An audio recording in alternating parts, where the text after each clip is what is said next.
as freshly unsealed search warrants shed light on the items recovered from murder suspect Bryan Kohberger's car and his parents' Pennsylvania home. Among the items officials collected, a criminal psychology book, a .40 caliber handgun, and a shovel. The Pennsylvania search warrants unsealed Thursday morning give a detailed description of the items collected when the home of Kohberger's parents in Albrightsville, Pennsylvania, was searched on December 30th of last year. As Law and Crime Network first reported, Pennsylvania state troopers were contacted by the FBI and Moscow, Idaho police on December 28th for assistance in the University of Idaho murders investigation. More than a month earlier, on November 13, 2022, 4 college students were found stabbed to death in their off-campus home. For weeks, few details about the case were made public, except that investigators were searching for a white Hyundai Elantra they called a vehicle of interest in the case. Investigators later revealed Kohberger drove a white 2015 Elantra. Court documents unsealed this week show a lengthy list of items seized from Kohberger's vehicle, including multiple plastic bags, gloves, hiking boots, a shovel, goggles, and a wrench. Investigators also took items from the vehicle itself, including the seats and cushions, headrests, a seatbelt, and a visor, into evidence. Separate documents describe items recovered from Kohberger's family's home, including a Glock .40 caliber handgun and magazines, a Smith & Wesson knife, a laptop, cell phone, and a book with underlined words, though court documents don't specify what the book was or what words were underlined. Investigators also recovered a criminal psychology book and documents from both DeSales University and Washington State University. Prior to his arrest, Kohberger received both undergraduate and graduate degrees from DeSales University in Pennsylvania, majoring in psychology and criminal justice. At the time of his arrest, he was a PhD candidate at Washington State University. That campus in Pullman, Washington, is about 15 minutes from the University of Idaho campus in Moscow, Idaho. Kohberger was arrested at his parents' home in Albrightsville, Pennsylvania, after completing a cross-country road trip with his father from Washington to his family's home. After Kohberger's arrest and an appearance in Monroe County, Pennsylvania court, he was extradited to Idaho. He's now being held in the Latah County Jail without bail. Reporting for Law and Crime Network, I'm Sierra Gillespie.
And here we go. Welcome back, everybody, to the Opinionated YouTube channel.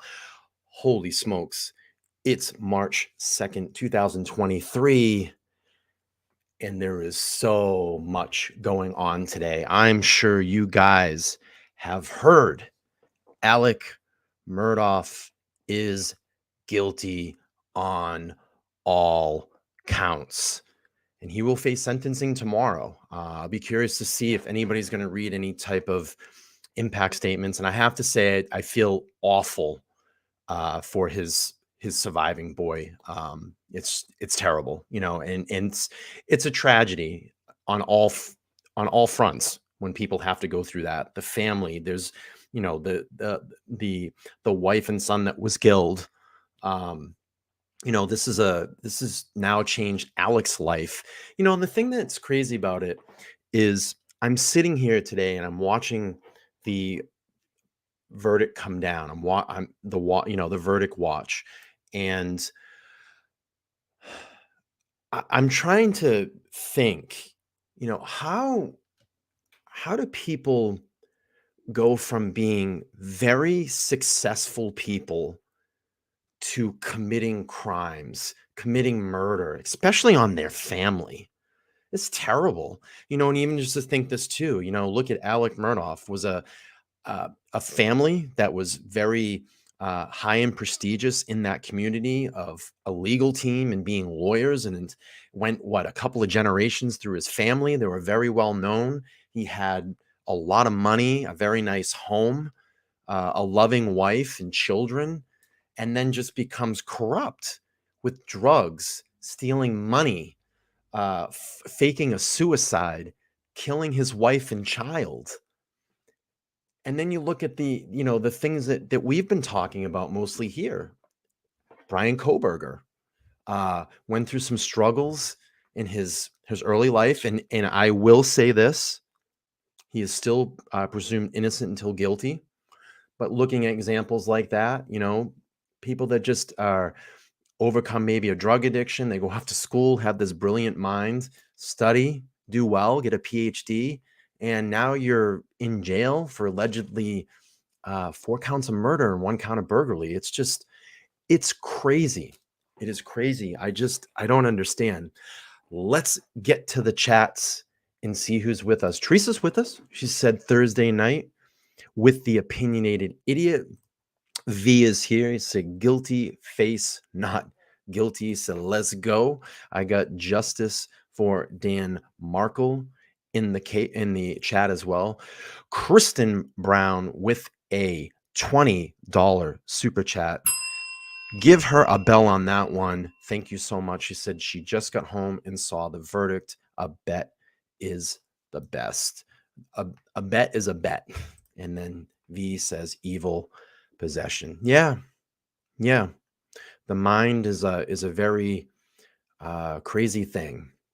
And you just sometimes gets overtaken by greed and drugs and just not a positive way of thinking. And the thing is that you look at these things and you said, if you were feeling bad, if you had these thoughts or things that were going in your mind, maybe some counseling could have helped. Maybe some drug rehabilitation could have helped.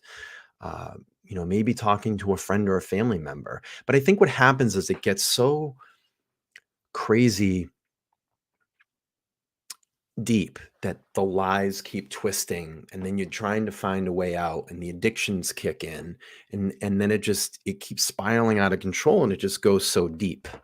But we will get into it this evening.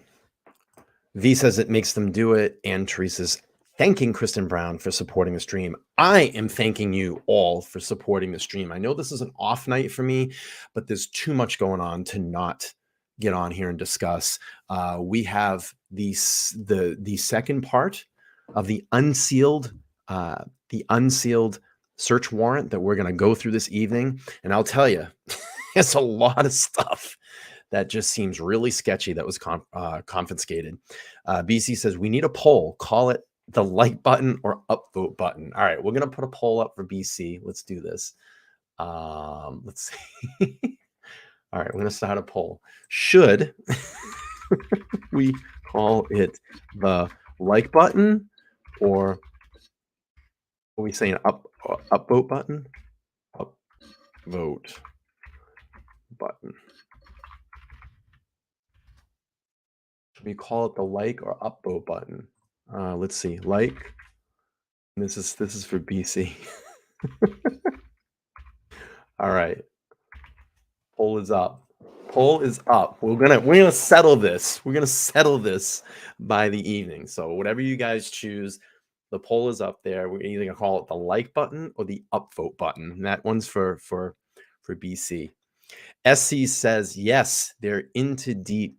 They're into deep and can't get out. It's so sad. Kristen says no problem. And Kristen is a channel member. I want to point that out. If you guys want to join and support the channel on a monthly basis, you can. I have memberships for just $2 a month, and all the money that you guys give to the stream goes back into the channel to create a better experience and keep this channel running.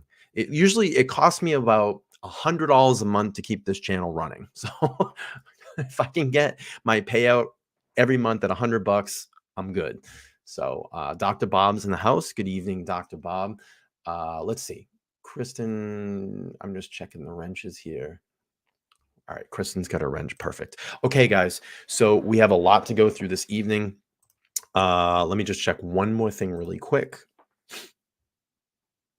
Yeah, I knew that was going to happen. All right, let's do that.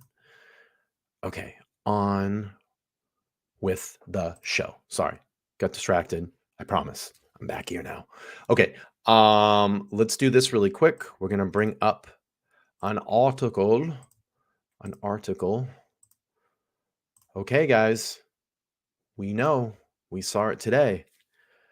Idaho murders update. More Bryan Kohberger documents released in Pennsylvania. Knife, phone, and masks were seized. A Pennsylvania court sealed the warrant for 60 days. All right. Pennsylvania court has unsealed additional documents in the Idaho student murders case, revealing that police seized a knife, during the raid on the suspect's parents' home in Pennsylvania. And I have all of I went through and actually detailed it out because the writing was so hard to read, but we're going to go through the search warrant and we can discuss that.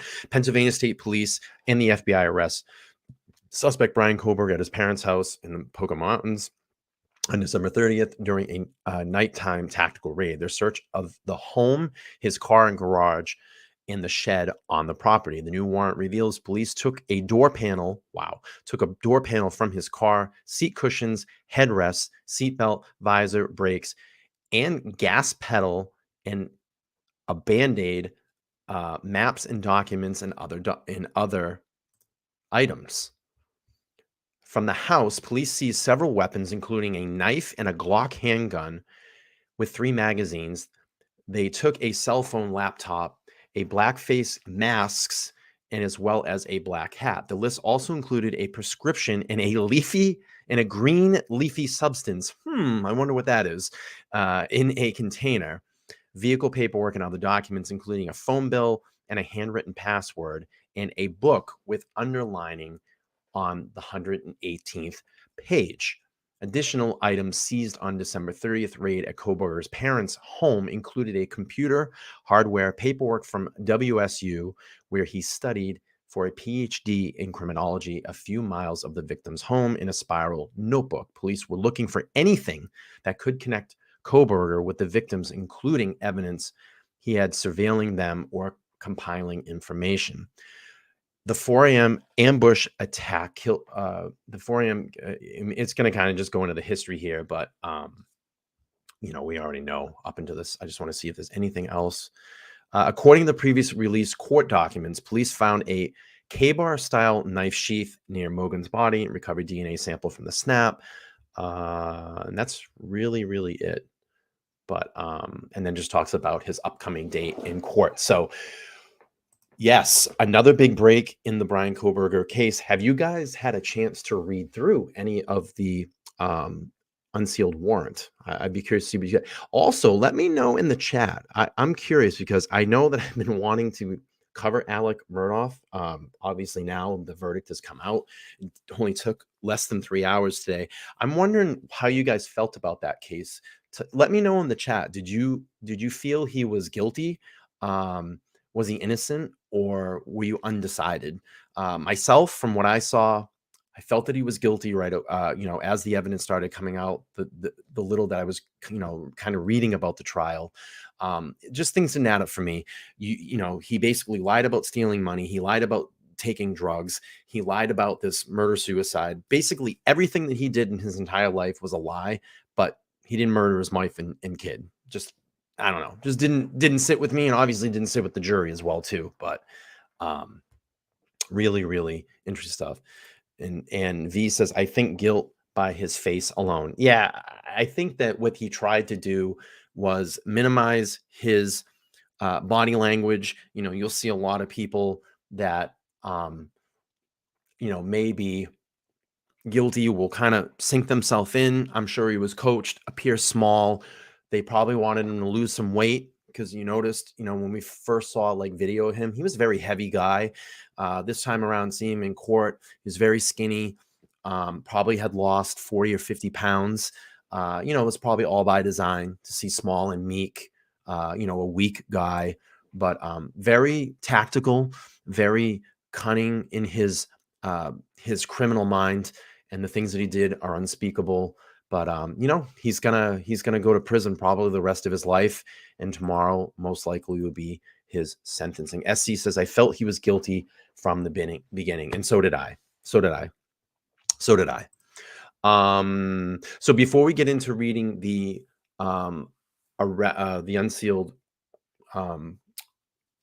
warrant, the search warrant, I want to play a quick video here that came up on, I believe it was the News Nation. It's not Banfield, but it's going to talk a little bit more about the search warrant. And let's play that, and then we'll go to the search warrant. We can go through it. Getting a closer look at one of the search warrants in connection to the Idaho student murders. This one from Bryan Kohberger's parents' Pennsylvania home, garage, and car. Investigators seized more than 60 items in all, including a gun, 3 empty magazine clips, and a pocket knife. 2 knives, a Glock handgun with 3 empty magazines, along with a treasure trove of computers, hard drives, and handwritten notes. Just some of the dozens of items law enforcement hauled out of the Pennsylvania home where Bryan Kohberger was arrested late last year. A newly unsealed arrest warrant offering the clearest picture yet of what police were looking for in Kohberger's parents' house, what they found, and what they did. That is, let me back up here. That looks like body cam footage. If you go here, what they found. Oh, I missed it. This looks like body cam footage. So I'm wondering if there's, because you can see someone carrying a flashlight or something in their hand. I'm wondering if there's that video out here and if it will ever be released. It probably will if it's, once it gets released out into trial. But I'm sure they have a very tight, they're really tight on that right now. But I definitely want to see that. In Kohberger's parents' house, what they found and what they didn't. The very I don't know first if that's item media listed, footage a of the knife, police no manufacturer items, or if that's manufacturer item listed, a knife. What they found. And I don't know if this might be media footage here, but I'd love to see this video as well too. And what they didn't. The very first. Let me get to this chat really quick.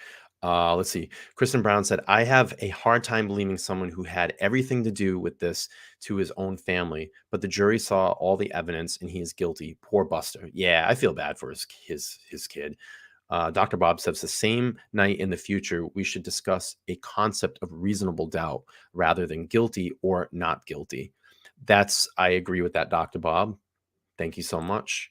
And he says, agree, Dr. Bob. Wow, I really hope that's body cam footage. I would love to see it. Yeah, absolutely. Because I noticed that today. I was watching the video and I was like, there's got to be body cam footage of the search. I don't know if that's going to be released, but I mean, it seemed like the news had maybe some privilege to it. So it's got to be out there. Or it could just be a stock footage shot that the news station went over and just kind of took a camera and walked along to make it kind of look like body cam footage, but I don't know.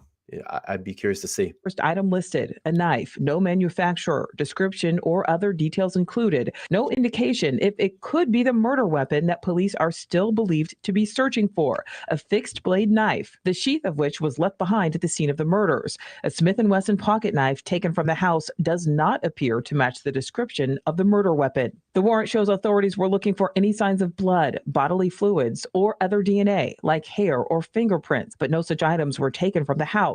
They were also searching for anything that may have belonged to any of the victims, as well as anything that may have indicated Kohberger was watching them or staking out their home. Police did seize 4 laptops, a cell phone, and several other electronic devices, along with dozens of articles of clothing. They also found, quote, a book with underlining on page 118, a green leafy substance in a plastic bag. black face masks, black gloves, and a black hat, which matches the description one of the surviving roommates gave to police, saying the attacker was, quote, clad in black clothing and a mask. Search crews also took, quote, a man's world drawing, a note from Bryan to Montana, and a note from Dad to Bryan. Investigators also tore apart the car Montana.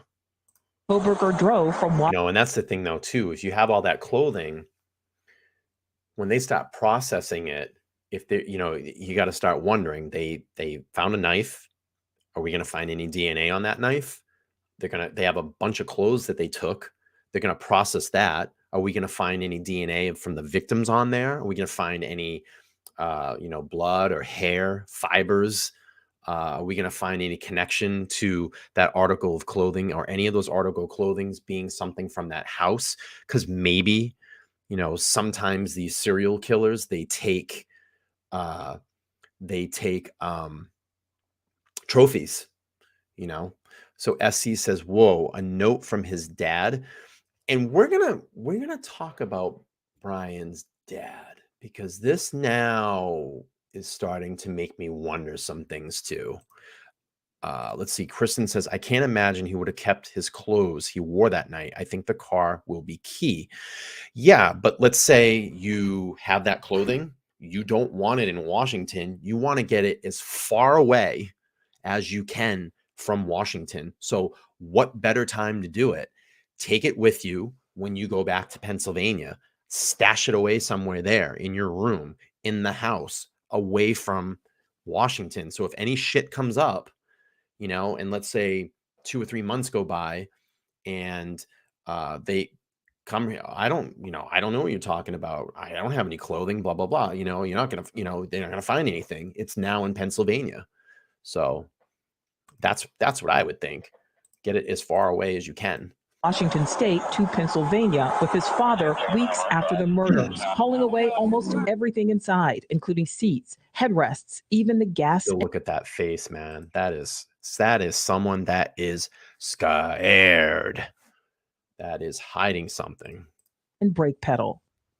All right, let's bring in criminal defense attorney Richard Block. Richard, thank you for your time today. So we went through that list of items seized. The black clothing, the knives really stand out to me. Is there a high probability these items were directly involved that night? Well, we certainly couldn't say anything about probability right now. We don't know if those were the knife, if they were the clothing, and obviously we have a long list of clothing that was seized here today. They're gonna be looking and trying to match that.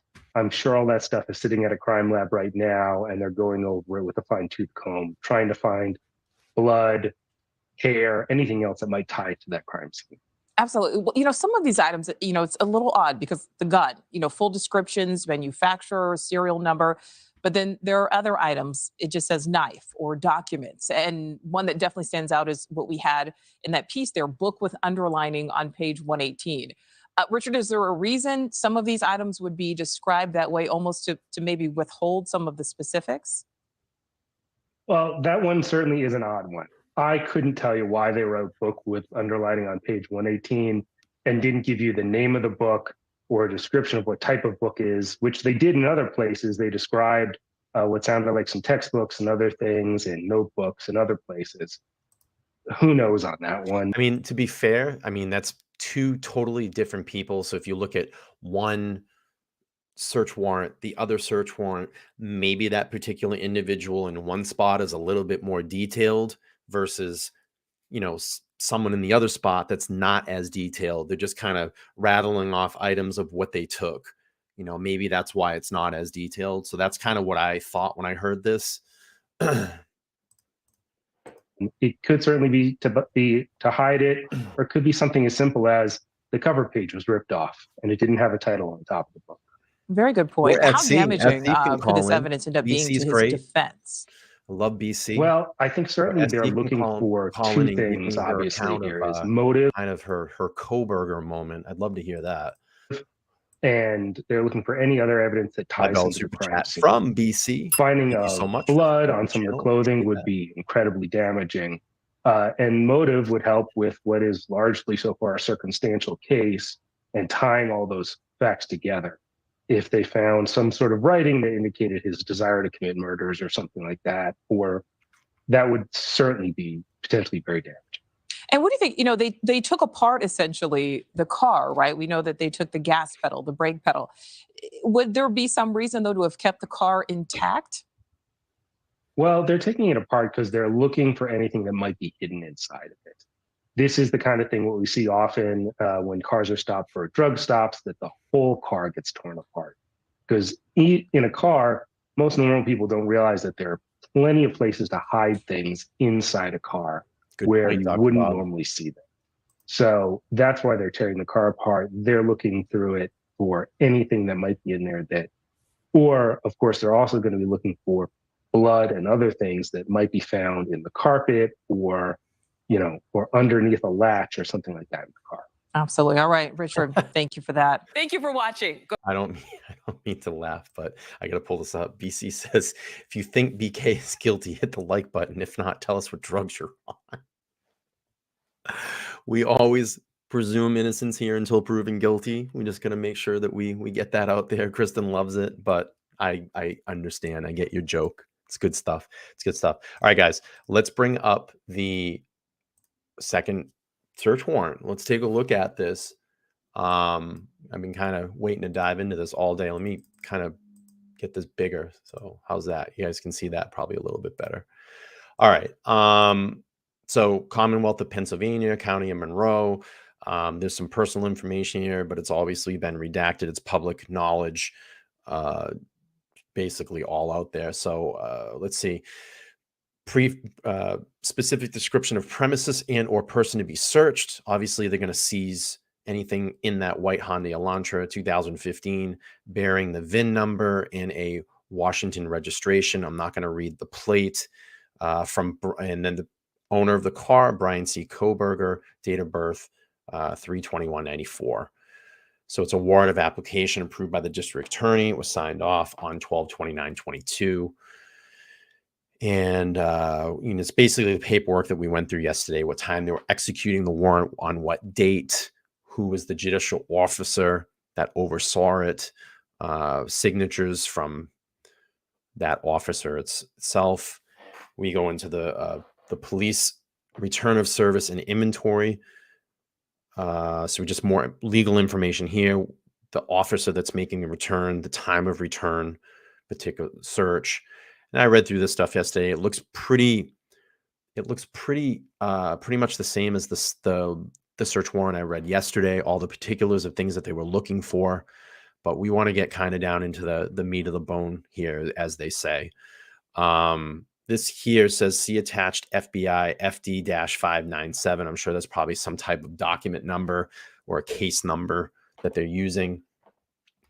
And let's see, copy receipt. It was left inside the residence. So they do get, the family does get a copy of what they seize of the search warrant, which I should have, I'm kind of dumb. I should have probably known that, but I thought it was like maybe a Hollywood thing, like sign the search warrant and then they tear off a receipt and give it to them. I guess they do. So, all right. So we have United States Department of Justice, Federal Bureau of Investigation, receipt for property collected and seized. I'm not going to read the address. All right.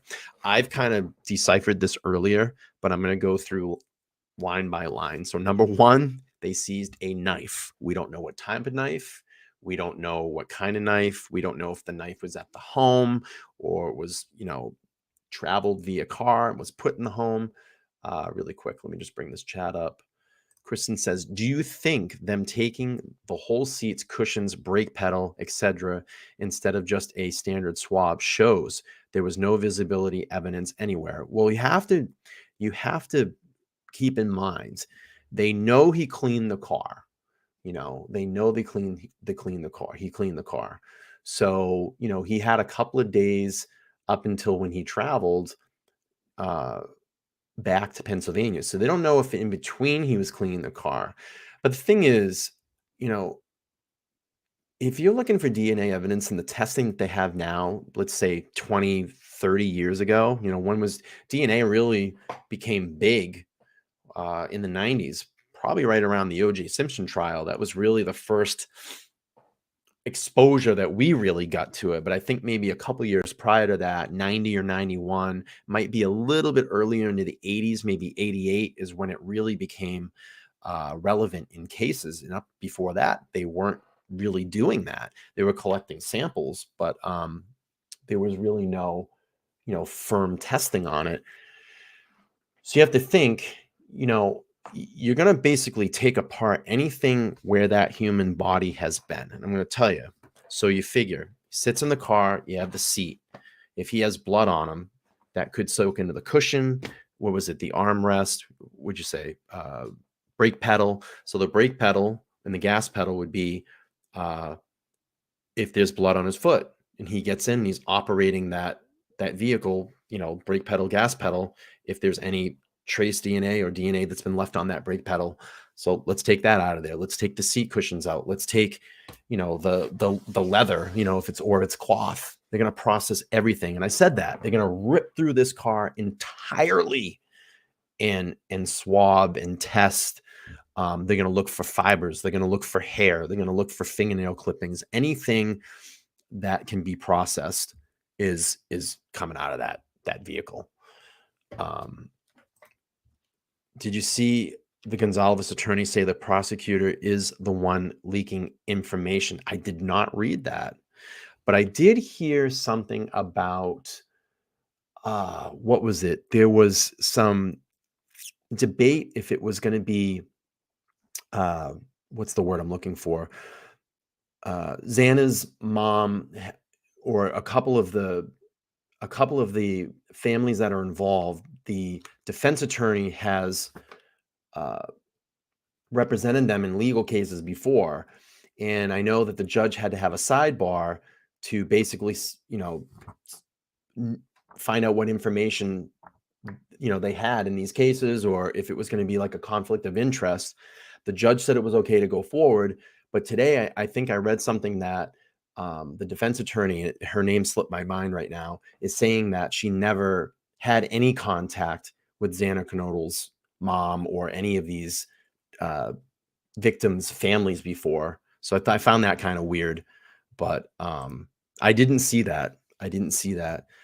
BC saying steering wheel threads, seat threads, foot, carpet, etc. It's all the places you cannot clean. Exactly. Those little crevices of everything, in between in your car where there's, plastic, the plastic dash, all those little crevices. They're going to get in all that.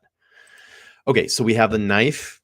We have a book with underlining on page 18. AT&T bill for Bryan Kohberger, a Glock 22 Gen 5 40 caliber, and the serial number, a Smith & Wesson pocket knife, folder containing vehicle paperwork. Let's see, I'm just going to scroll down here. An Acer laptop model number, and then it gives you the model number, green leafy substance in a green container. There's documents that were seized, a green leafy substance in a plastic bag. Gee, I wonder what all this green leafy stuff is. White paper with a password, a power cable, a cell phone, three Glock 40 caliber magazines that were empty. There were books that were seized, a black face mask or face masks, a prescription, black gloves, one black hat, and one black mask. We go on to page 2. Just look up. Yeah, masks. Okay. Page 2. Personal identifying documents, New Balance shoes, and it looks like there's a lot of dark colored clothing. So you had a jacket, a dark jacket, another jacket, a couple of shirts, some pants, clear plastic glove, one Asus laptop with damage. That's interesting.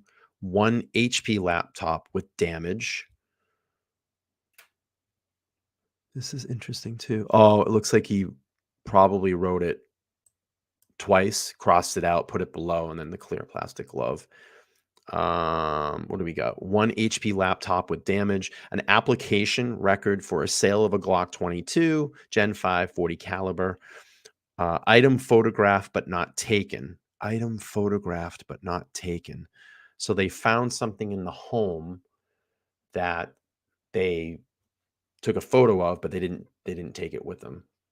Why would they be one mask? Yes, and this is interesting that you're talking about this, because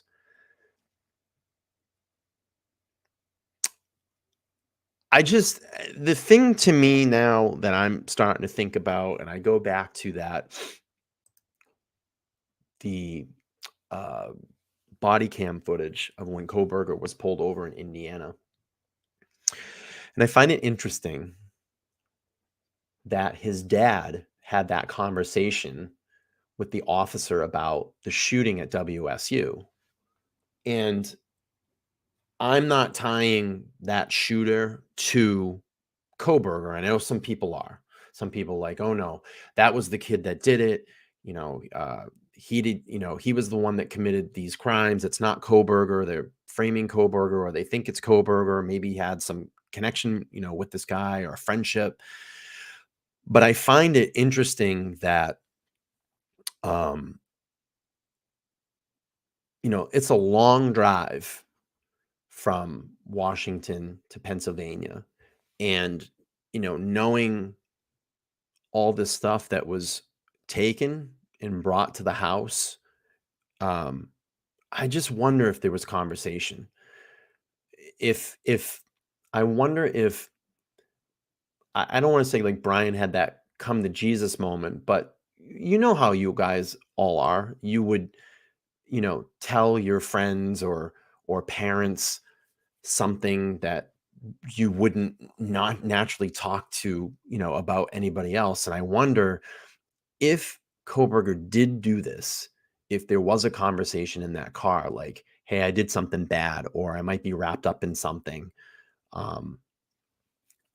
It's just that curiosity, wanting to be that fly on the wall in that car and what the conversations were, because I just find it funny that his dad immediately defaulted right away and was like, hey, did you hear about, it almost seemed like a deflective tactic. It was really interesting, but I don't know what you guys think about that, if I'm getting anywhere with you guys.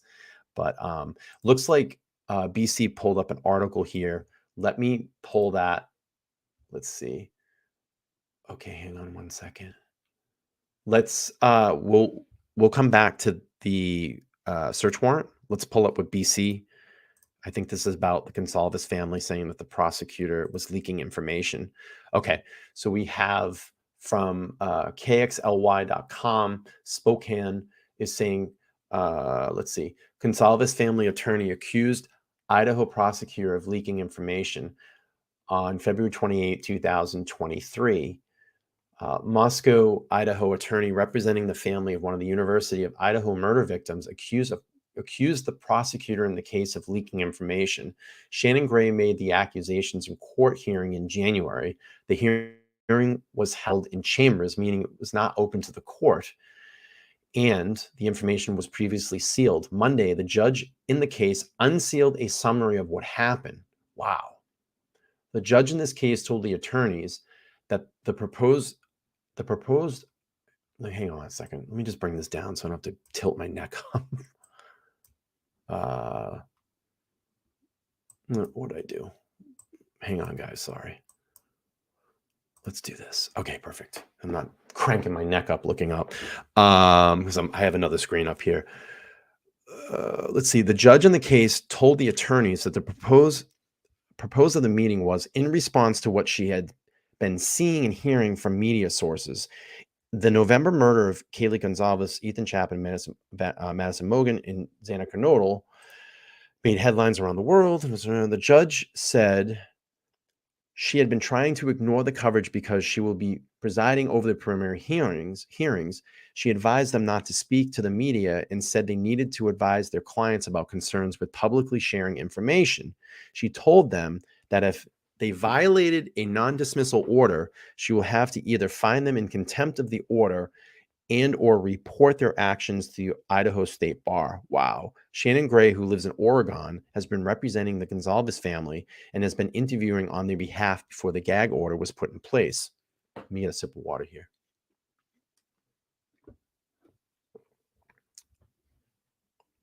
He's arguing that he should be exempt from the order and he's not represented the state or the defendant by Bryan Kohberger. In the hearing, another attorney said he's representing someone could be a witness in this case. The attorney name and the potential witness name are both redacted. Wow. Hey, man, BC, good call out, man. I didn't even see this. Also in the hearing, Gray said he believes the Latah County Prosecutor's Office is leaking information about what's in the probable cause document, which would violate the court's order.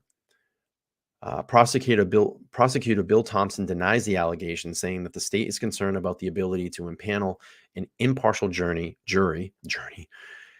in what has been incredibly high profile case. Gray told the court he thinks it's unreasonable to think that the court will find any jury in the U.S. who hasn't heard of the case.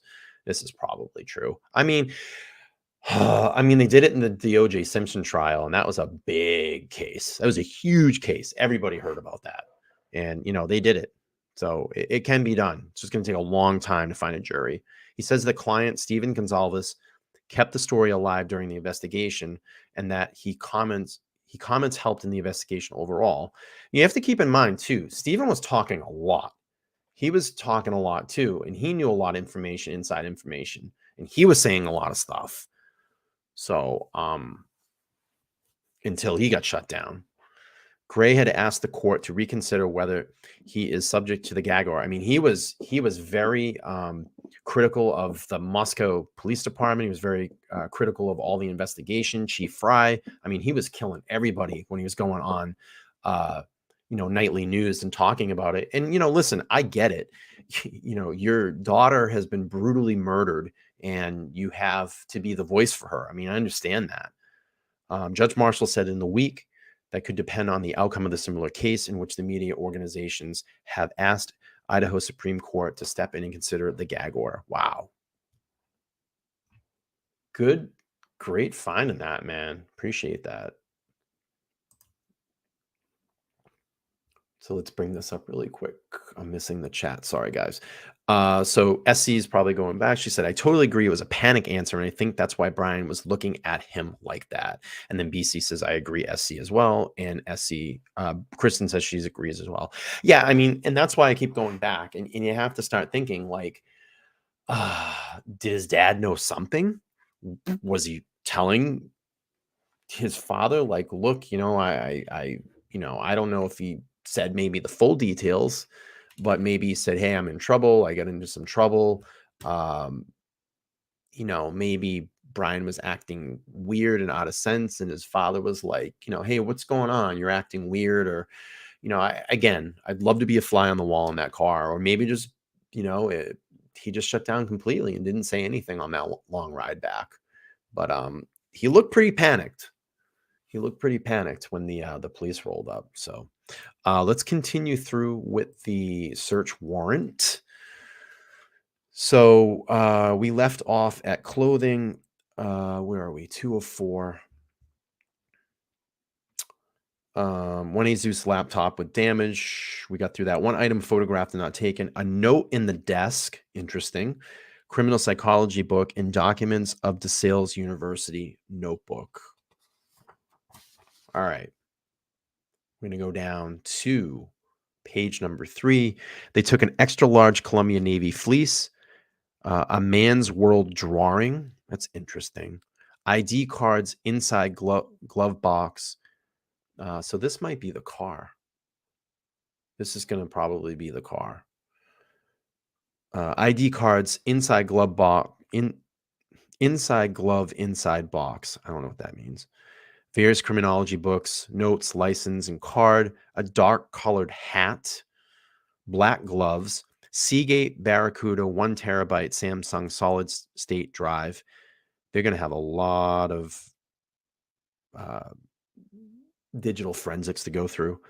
Black box, Samsung inbox, 2 pairs of black gloves, 1 black knit hat. Someone loves a lot of black gloves and black knit hats.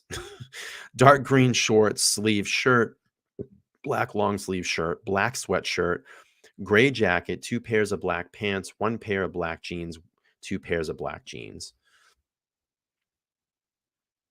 2 black long sleeve shirts, 2 pair of black pants, 1 gray jacket, 1 gray knit, 1 felt hat, and 1 black glove. We got a motherboard that they took, a Washington State University paperwork, a note from Bryan from Montana, Craftsman shop vac, medical documents, and court documents. Court documents. Interesting. Court documents. On to page 404. So a note from dad to Bryan. That's interesting. Maroon colored spiral notebook, dark colored clothes, an HP all-in-one computer, another laptop. A lot of laptops and computers. This got a lot of laptops and computers. Another desktop that was taken. Dark clothes in a laundry basket. A Taylor cutlery, I'll get that word out, knife, and a leather sheath. And then it looks like they took some swabbings. S1, S2, S3, S4. You have 2 pairs of dark colored boots and 1 pair of brown boots. So that's what they took, guys. And then nothing follows here. They kind of just blocked that off. So no additional information can be wrote. I need to know who Montana is, ASP. Yeah, who's this Montana? Yeah, and that's what completely stuck out to me when I'm like, who's Montana? Who is Montana? That's going to be the next video that all the crime people put up. Who is Montana? Who's Montana? I want to know who Montana is. Not Tony Montana. BC says, kind of gross. Prosecutors do it pretty much every time in high profile cases. Profile must win cases. Yeah, it happens.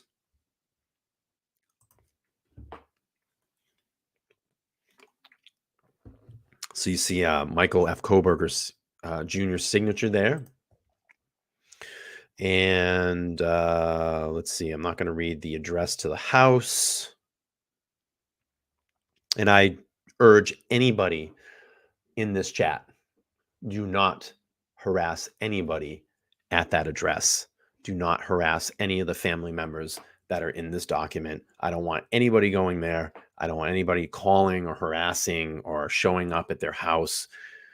That's not what we do here on this stream. And, so I'm just trying to go through here. So it looks like they basically were looking for blood or all the bodily fluids or materials or items with blood or any bodily fluids, materials in it or not on them. So this basically was the same stuff that was in the previous document yesterday that I read out.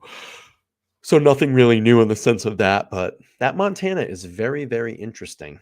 Who is Montana?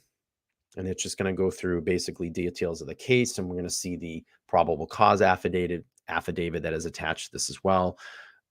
We've already read through all of this and seen it. I just want to see if there's anything at the end that possibly we have missed. Nope. That's about it. Hey, let's see. Let's go up to the chats real quick. Dr. Bob says, interesting that most vegans won't wear or carry leather. It's very true. Kristen says, Dr. Bob, it seems like a strict one. And Crazy P is new. Hey, Crazy, how are you? Hope you subscribe to that channel. Make sure you hit the bell notification. And we're going to go up here and look at the poll. We're going to give the results. Whoa, 100% want me to call it the like button. Crazy, if you could do me a favor, go down and smash that like button. Oh, that sounds nice, doesn't it? Let's smash the like button. Smash that like button. All right. Welcome, Crazy P. We appreciate that. Oh, by the way, I forgot to do this really quick. I went in tonight and I looked. We have a new number. You said my goal was what? 5,000 by the end of the year. Let's see. We're going to scratch off the number here. We are at 2,204 subs. So we picked up a few since last night's show. 5,000 is my goal for the year. Hey, Crazy, thank you so much. Crazy says, I subbed and liked. I love that. And BC says, like button, laugh out loud. And BC's also saying his family has also been devastated. Any ill-fated comments towards them is nonsense. Absolutely, because this is tragic all around, especially for that family. You know, the communities, the families of the victims, I've said that all along. This just destroys families when things like this happen. And you go back and you look at just what happened in the Alec Murdaugh trial. You know, I just said that today. I mean, his son now has to live like that the rest of his life, his surviving son. You know, it's going to affect the relatives, the friends, the other family members, the community, you know, all this stuff. And it's just tragic all around. You know, murder affects everybody. And I'm going to talk about that on Sunday evening of my friend that I lost in 1994 to murder. I did a lot of preparation for the show today. I was actually up at my local Staples scanning in, you know, old newspaper. I have newspapers. Hang on. I'll grab those real quick. Give me a second.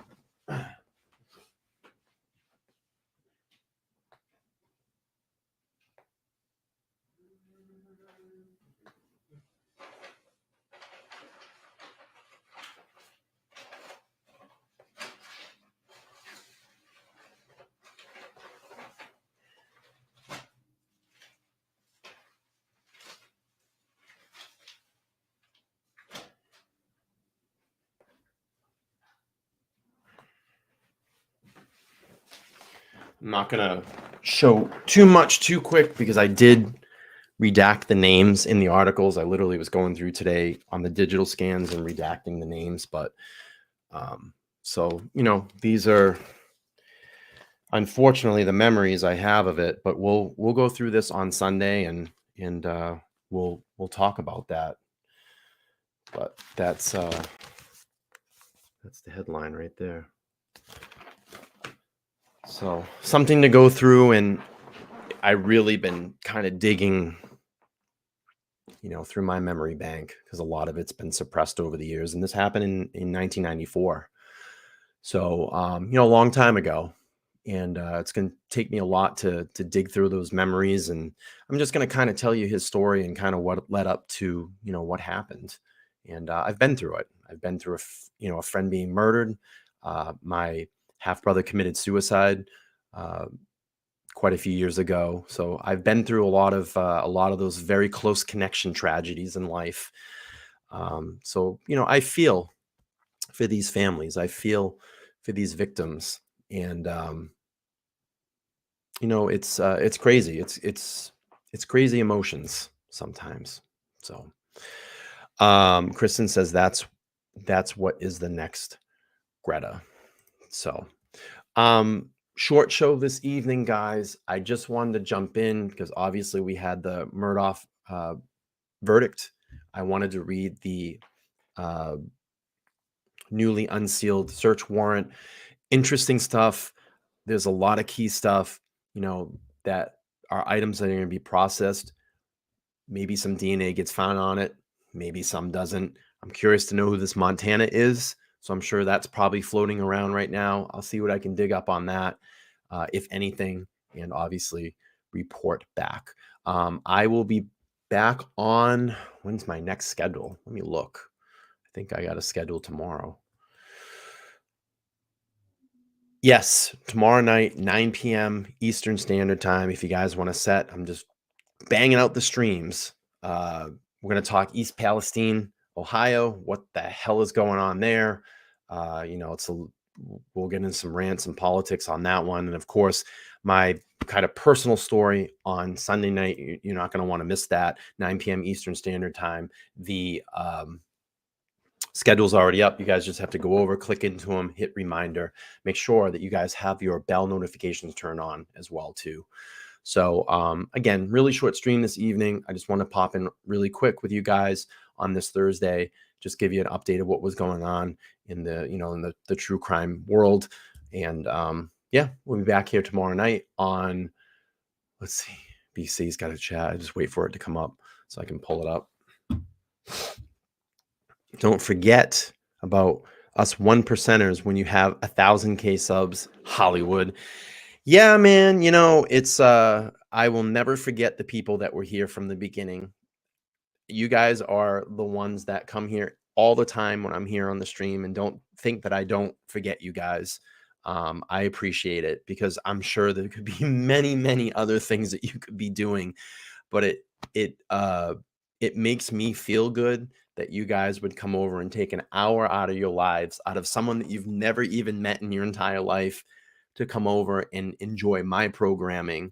And you know, an hour to an hour and a half, sometimes I do 2 hours, to do, you know, to spend that time over here and chatting. And it's like, you kind of feel sometimes it's great. You know, I see Kristen a lot. I see BC, I see SC, you know, very consistent people. Dr. Bob, V has been in the chat a lot. We have, you know, a new person, you know, Crazy P is in here, and Teresa's here on a regular basis. So it's, you guys all kind of become family, you know, and I don't forget the little screen names or the little photos, and they kind of get burned into your memory, you know, memory bank. And it feels good when I can come over here and see you guys come on.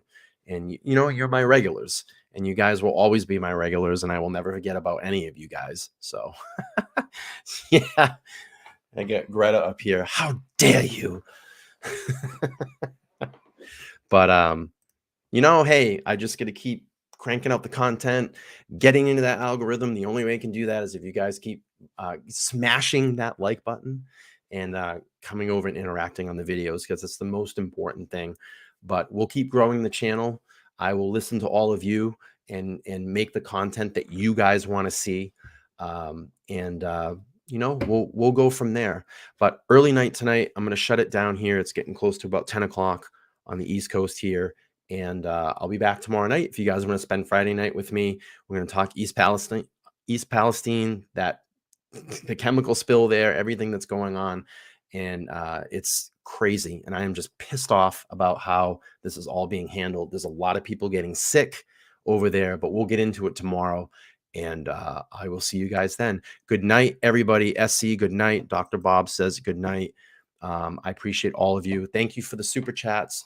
Kristen, thank you so much. Thank you for being a channel member. Listen, guys, I have merch available. I have coffee cups and t-shirts. If you're interested in it, you can just click into one of my videos and order a coffee mug or shirt. I have some samples coming. Should be here in about a week or so. I'll get those on air so you guys can take a look at them. But hopefully I'll see you guys tomorrow night. If not, Sunday night, 9 p.m. Eastern Standard Time. I'll see you all then. Anything pops up, guys, I'll let you know. You know I always do. Have a good night. Bye.